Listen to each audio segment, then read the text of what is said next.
now at Washington, D.C., thousands of miles away across the Atlantic, but the same principles apply yet again.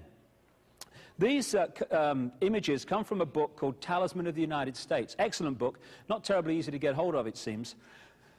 And the writer looked at the history of the building of Washington and how, when they built it, they put in the street plan, esoteric symbols, astrological symbols, and classic symbols like pentagrams and what we call Stars of David. And there you see a Star of David in the street plan of Washington. There's the Capitol building down the bottom. But it's not a Star of David, funnily enough. It's nothing to do with the Jewish race, the Jewish people.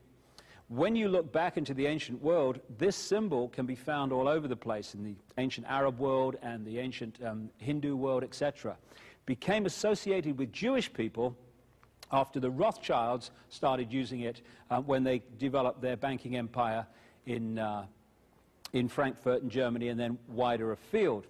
But again, you see in the street plan of Washington, the way it was designed from the start in the District of Columbia, District of the Dove. This is why we have British Columbia. It's why we have Columbia Pictures, why we have Columbia Broadcasting, CBS. They're all Queen Semiramis Dove symbolism. And incidentally, just as an aside, look at the symbols of those organizations. The symbol of Columbia Pictures, the lady with the lighted torch. Look at Columbia Broadcasting, the eye, the all-seeing eye, which is on the screen between every program. Columbia University, symbol, lighted torch, because they are brotherhood operations.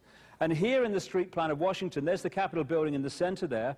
These streets, according to the research of Talisman of the United States, are actually lined up with where the sun comes up at the winter and summer solstice.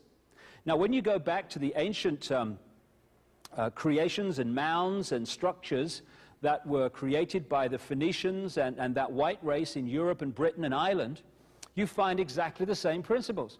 There's a massive mound at a place called New Grange in Ireland, and there's a really narrow entrance to it, which goes right into the center of the mound, and in the center it opens up into a cavern.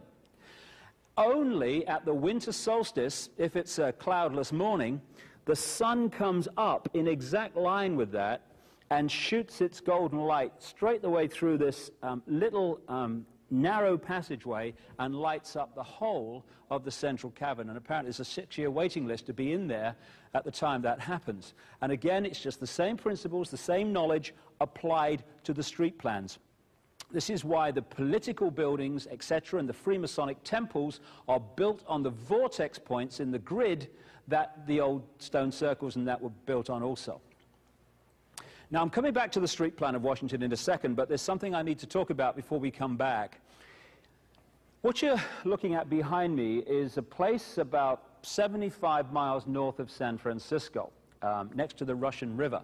It's called Bohemian Grove. That's what you see behind the trees there. And Bohemian Grove has become notorious in research into not just the global manipulation politically, etc., but also into those people who are looking into satanic ritual and human sacrifice and blood drinking and all this stuff, again, which can be charted with these bloodlines from the ancient world.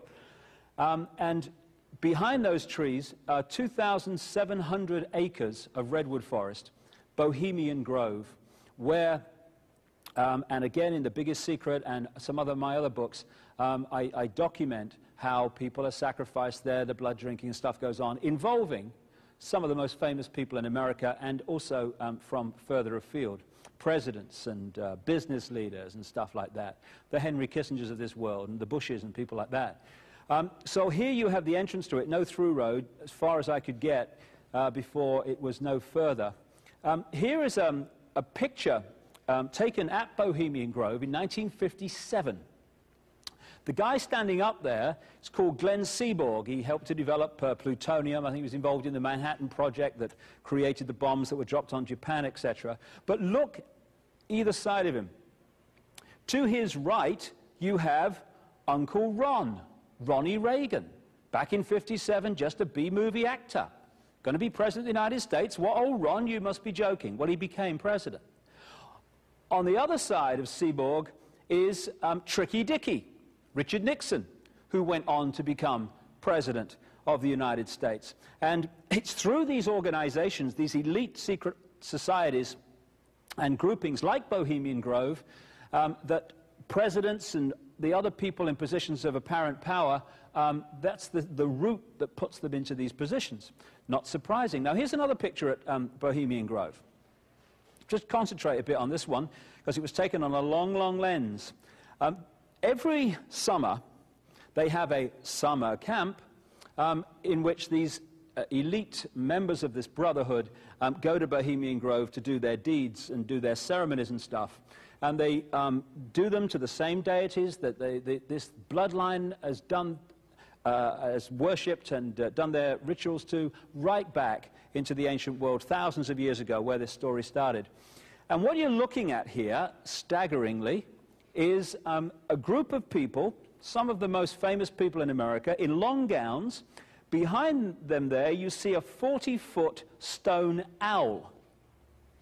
And there's the fire between them, next to the lake at Bohemian Grove. Now, one might wonder, understandably, why the people that run the banking, political, economic system and the media in America should be dressed in long robes doing a ceremony to a 40-foot stone owl. I think we should be told myself. So what's it all about? Again, you have to go back to see the present. Back in the ancient world, these Phoenician, Canaanite, Babylonian bloodstreams, which have merged to become the controlling force in the world, they worshipped a deity called Moloch or Molech. It was a deity that was an aspect of Nimrod, who keeps coming up everywhere, of course. And what they used to do is sacrifice children to Moloch or Molech. They put them through the fire. And in the Old Testament, you see prophets condemning the people for putting their children through the fire to Moloch or Molech. When I've talked to contacts, therapists and what have you around the world who work with satanically abused people, what those people tell them is that, again, when they're sacrificing children, the deity in the modern world today that they use to sacrifice them to is Moloch or Molech. Same seamless stream. So the question comes in relation to this: how do they symbolize Moloch or Molech, this deity to which they sacrifice children? They do it, symbolize him as an owl. That's why the owl comes up all over the place. Now, when I was looking in the street plan of Washington, this is not in Talisman of the United States, this just caught my eye as I was looking through a Washington street map. I found this around the Congress building. There's a Congress building in the middle. And just by drawing in red pen on the roads within the Congress building complex, very obviously an owl appears. You can also see an owl on the dollar bill if you can magnify it enough. It has to be magnified very, very intensely, and then you see the owl in one of the corners. But when you look at the next shot, this is not being doctored by me in any way with a red pen. This is just a shot directly from a Washington street plan. And there you see around the Congress building the owl, Moloch, the deity going back to Babylon and this whole story I've been talking about.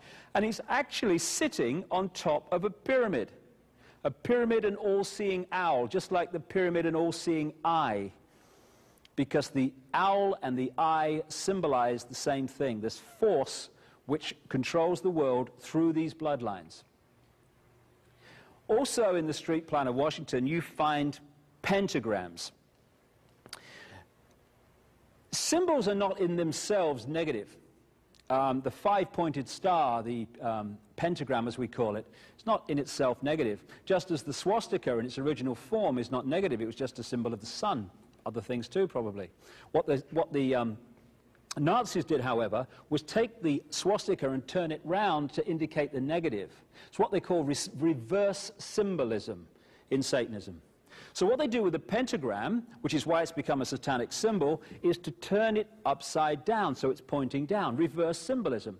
It's the same with the dove, Semiramis. To the general population, the dove equals peace, love, and all this stuff. Reverse symbolism, the dove equals death and destruction.